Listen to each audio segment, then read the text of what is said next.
New rumor alleges that the vast majority of developers at Ubisoft are, quote, dead weight, and they don't know how to do anything.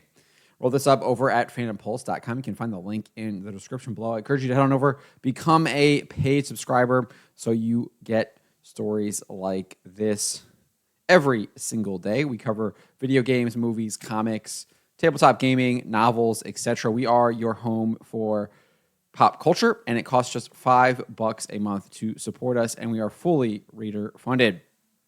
So this rumor comes to us from YouTuber Akalon TV, who detailed he received a number of alleged documents from an Ubisoft insider, or at least two insiders, who also informed him about the current state of the company's employees and talent. This is what he said. So basically, the way developers at Ubisoft is classed, according to this insider, is you have the superstars. These are the best of the best, and they're incredibly good at what they do, and they're often also very well known. Now, he says there's very few of these people left at Ubisoft. Most of them have already left and have found much better positions at companies that is a lot better positioned within the market. Then there's what he refers to as the good developers, but they don't have brands, they don't tweet, and he calls himself one of these developers. They make up a small portion of those developers that are still left at Ubisoft. The problem is, while they're good, they don't have names, so they can't get jobs anywhere else. And then the vast majority of developers is what he calls dead weight. They don't know how to do anything no matter what you give them. They're pretty much always doing it wrong, but what they're very good at is social change, pushing social change. So basically, if you can't do the job that you're hired for, make sure that you become a political activist is what I took from that. He didn't even talk about the DEI stuff with these guys, just apparently they make working for Ubisoft very, very, very difficult. So that is what Akalon TV had to say. He shared some more information as well about how Ubisoft's video game development processes are all bogged down in administration and bureaucratic meetings. Before we get to that, I do want to kind of skip ahead here because I do think there is some validity to this rumor, given the fact that Assassin's Creed executive producer Mark Alexis Cote revealed during an appearance at the XDS 24 conference just a couple of months ago that half of the people working on Assassin's Creed Shadows are working on their very first game. This is what he said. One of the things that I've noticed since the pandemic is that we have a lot of juniors in our teams. Probably half the team that's building Assassin's Creed is building a game for the first time. So I do think there is some validity to this idea that a significant portion of the people who are working at Ubisoft literally are providing no value to the company whatsoever and are probably just kind of learning. And maybe some of them are trying to learn, but there's probably others who are just there to basically collect a paycheck, because we know that Ubisoft does indeed have DEI hiring. It's all over their website. And then we had also gotten a previous rumor from Endymion, YouTuber Endymion, back in October. This is what he said in a video upload. He said, Assassin's Creed Shadows has had no business taking as long as it did to be developed, but it's a Molotov cocktail of poor company oversight, being poisoned by a competitor wearing the clothing of an ally, and a worker base that is purposely being filled to the brim with activist DEI hires. One look at photos of Ubisoft in its prime versus now tells you everything that you kind of need to know. The company is currently overrun by activist developers from the ground level to the very top.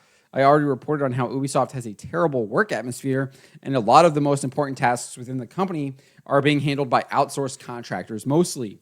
It's simply because the actual talent is not seasoned enough, apparently, based on what I'm being told. I got employees telling me that their coworkers have no business being in the industry whatsoever, based on the interaction that they've had with these devs. So this stuff that we're hearing from Akalon TV is not unfamiliar, right? And Endymion was reporting on this back in October.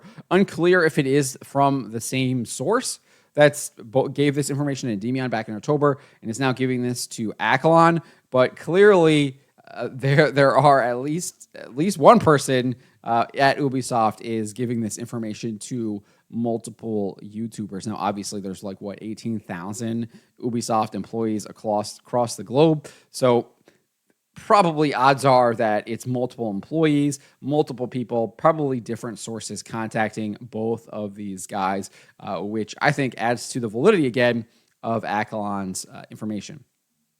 Anyways, Endymion goes on and says this. And I've even had two sources tell me they could have most of their teams fired and gone, and development wouldn't be changed one bit for the most part. The bloat at Ubisoft, which is a prevailing problem across the board for many publishers, is a self-inflicted wound of their own making. So basically saying the same thing, right? If you got rid of all these people, it wouldn't matter, which is basically saying that they're dead weight, right? Which is what Accolon's source is telling him. So I think there's a lot of interesting connections there, right? Endymion got a source back in October. Accolon now getting the source here in January, both kind of saying the same thing as far as that part. We did get some other information from Accolon as well, though. As I said, he talked about how their Ubisoft's video game development processes are all bogged down in administration and bureaucratic meetings. He says the next thing that was revealed to me, and this is from both insiders, is actually just the nightmare of designing video games for Ubisoft. Gaming today, according to these insiders, are more like a factory line and a logistical nightmare than it is about creativity. In order to get anything done, you take weeks of meetings and department logistics to get all of the teams involved, and then you get to do the thing, and then once you're done with the thing, you have to go into more meetings in order to implement the thing. There's just so little space for actual creativity. One wonders why they had to delay the game again, right? Obviously, we know that they originally delayed Assassin's Creed Shadows from November to February, and then they just announced recently that they were delaying it again from February to March. And one wonders that the reason why they had to delay it again is because of all of this stuff where you sit around in a bunch of meetings to figure out what you're going to do, which doesn't even really give you enough time to actually do what you figured out that you're going to do. I've been in companies like this before. It's insufferable. I cannot stand it. I hate it. They usually are just a giant waste of time when you should be getting stuff done. Instead, you're sitting around at a table talking about the things that you should be doing. It's horrible. It's absolutely horrible. And it's demoralizing too. It's absolutely demoralizing because then when you want to get stuff done, you're mentally and emotionally like drained from sitting in the meeting for the most part. And so it requires even more focus and effort to try and get the stuff done that you should have been getting done in the first place. I'm sure there's lots of other people who have had those experiences in the past, or are still experiencing it now, as people like Ubisoft seemingly are. He then shared this information from an insider who works at QA within Ubisoft, saying the insider that works in QA revealed to me that just getting bugs fixed is almost impossible. The amount of bugs that they will report to a company, and then after a couple of weeks, they'll just get a works as designed, won't fix. And it's not that the bugs don't exist. It's not that they actually designed it this way. It's that getting a bug fix isn't as quick as the developer just quickly making a couple. The logistical nightmare that is fixing a bug just makes it not a top priority for a lot of developers. They don't want to go through all of that, and so they would rather just not do it. So you just got a bunch of, again, that kind of goes back to the fact that you've got a bunch of these people that are just dead weight. They don't even want to actually do their jobs, right?